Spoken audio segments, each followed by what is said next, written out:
नमस्कार दोस्तों, नीरूज voice and course में आपका स्वागत है। आज मैं जो आपको कहानी सुनाने जा रही हूँ, वह बहुत ही शिक्षाप्रद है। कहानी का शीर्षक है मेरी दादी की पहली कमाई की दावत।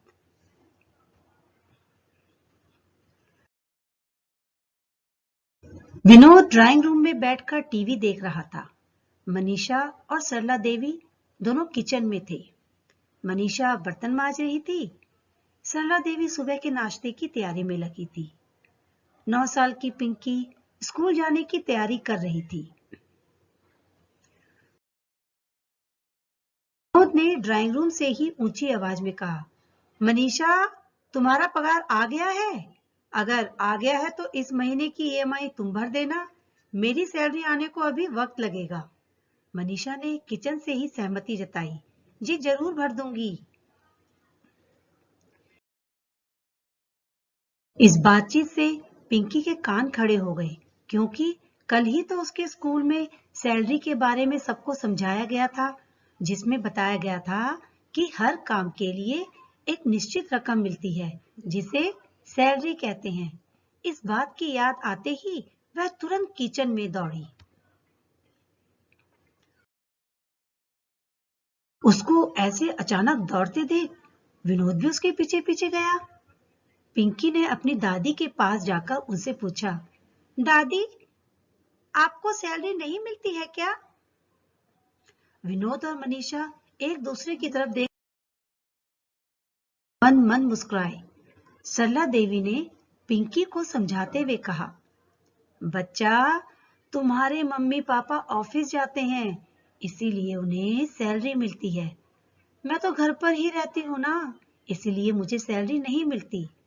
पिंकी को यह बात कुछ समझ नहीं आई, तो वह बोली, दादी, आप भी तो कितना सारा काम करती हैं। सुबह जल्दी उठकर नाश्ता बनाना, खाना बनाना, पूरे घर की साफ सफाई करना, कपड़े धोना, मुझे ट्यूशन पढ़ाना और बाजार जाकर राशन लाना और तरकारी लाना और भी पता नहीं क्या क्या।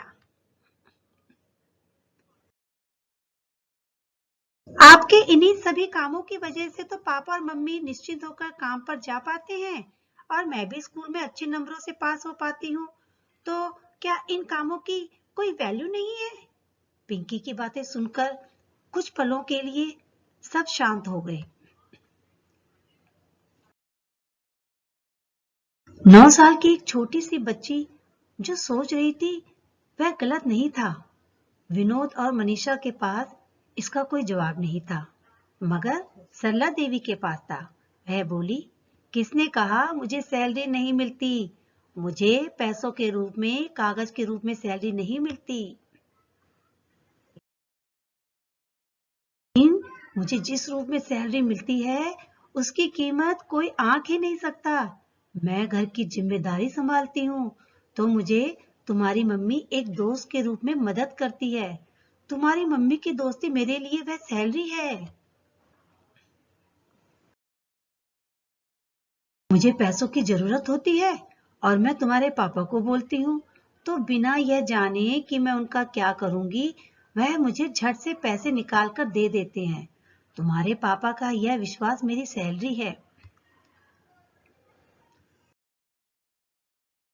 और तुम जो मुझे इतना प्यार करती हो, मेरे बारे में इतना सोचती हो, तो वह तो मेरा बोनस है। अब बताओ, क्या मुझे किसी से कम सैलरी मिलती है? दादी की बातें सुन पिंकी खुश होकर दादी के गले लगते हुए बोली, अरे वाह दादी, आप तो बहुत अमीर हैं। सबके चेहरों पर बड़ी मुस्कान आ गई। मनीषा सरला देवी के पास आई, उनका हाथ पकड़कर बोली, मम्मी जी, हमने कभी इस बारे में सोचा ही नहीं, लेकिन आपको कभी इस बारे में विचार नहीं आता कि आपको भी सैलरी मिलनी चाहिए? कभी कभार, वह भी जब तुम लोगों को कुछ खरीद कर देना होता है, तब थोड़ा सा बुरा लगता है। सरला देवी ने हिचकिचाते हुए कहा। पिंकी बीच में ही बोल पड़ी, तभी तो मैं आपसे कह रही थी, दादी आप ट्यूशन शुरू कर दीजिए। विनोद और मनीषा सरला देवी की तरफ देखने लगे। यह क्या माजरा है मम्मी? विनोद ने पूछा। अरे कुछ नहीं बेटा, ये पिंकी तो बस बातें बनाती है। सरला देवी ने बात को टालने की कोशिश की। नहीं पापा, मैं आपको पूरी बात बताती हूँ। मेरी फ्रेंड रिंकू है ना, उसकी मम्मी एक बार मुझसे पूछ रही थी कि तुम तो क्लास में हमेशा अव्वल आती हो, हर विषय में अच्छे मार्क्स आते हैं, तुम कौन सी ट्यूशन क्लास से ट्यूशन लेती हो? मुझे भी बताओ ताकि रिंकू को भी वहीं भेज सकूं। जब मैंने उनसे कहा कि मुझे तो मेरी दादी ही पढ़ाती है, तो उन्हें बहुत आश्चर्य हुआ।